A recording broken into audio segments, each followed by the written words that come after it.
From storyflo, this is your daily audio brief. Mason, August 17th. Markets Desk 5 stories. Watch the tape, ignore the noise. Let's get into it. First, from Bloomberg Markets, Sembcorp said to plan filing for $500 million IPO of India unit. Singapore-based Sembcorp Industries Ltd is preparing to file for an initial public offering of its Indian unit, Sembcorp Green Infra Ltd, that could raise as much as $500 million, according to people familiar with the matter. Next, second, from the Daily Upside, Big Box Earnings Preview. Walmart, Target poised to benefit from value shoppers. The devil may wear Prada, but nearly everyone else is over at Walmart and Target, and they're shopping despite still high prices for groceries, gas, and more. At least, that's what Wall Street is expecting to confirm this week when a slew of big box retailers share their second quarter earnings. Analysts estimate that on Wednesday, Target will report a 13% increase for earnings per share and 4% growth for revenue. Expectations for Walmart when it reports Thursday are a 9% gain for earnings and 5% for revenue. Up next, third, from the Daily Upside,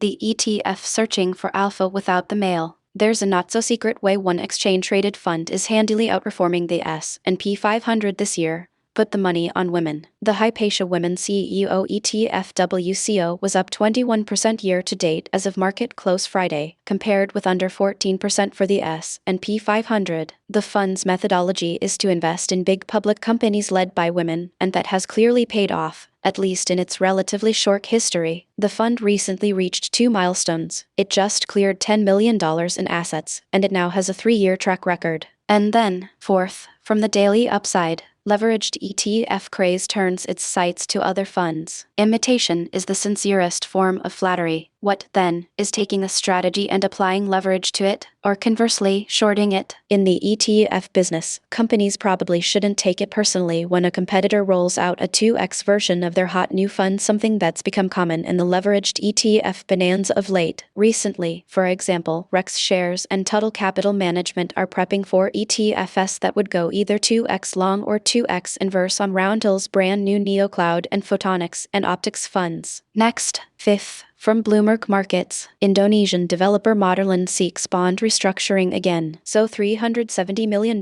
is the bond that's on the table for restructuring, and this is actually the second time around for PT Moderland Realty. They're a property firm in Indonesia, and it's pretty clear they're dealing with some liquidity issues. They build residential and industrial townships, but it seems like they're having a tough time staying afloat financially. I think what's interesting here is that this is a pretty common story, especially in the property sector. Companies take on debt to fund their projects, and if things don't go according to plan, they can quickly find themselves in a tough spot. It's not just about paying back the bond, it's about having enough cash on hand to keep their operations running smoothly. It's worth keeping an eye on how this plays out, especially if you're interested in the broader implications for the Indonesian economy. But for now, it's just another example of a company struggling to manage its debt. For listeners who want low-fee crypto exposure, our markets partner Kraken supports Bitcoin, link in show notes. Up next, 6. From Japan Optimist, Capital Markets and AI, from evaluation to creation. I am honored to present you with an article on AI and capital markets by my friend Matsumoto Oki. Oki has always been focused on working to improve the functioning of Japan's capital market as a public good. His analysis of the AI revolution is refreshingly not focused on technology or regulations, but on the evolution necessary to ensure markets can continue to serve society in the best ways possible. There are few Japanese with better credentials to discuss financial markets. And then, 7th, from Bloomberg Markets, Sri Lanka inflation and growth to both slow over rest of year. Next,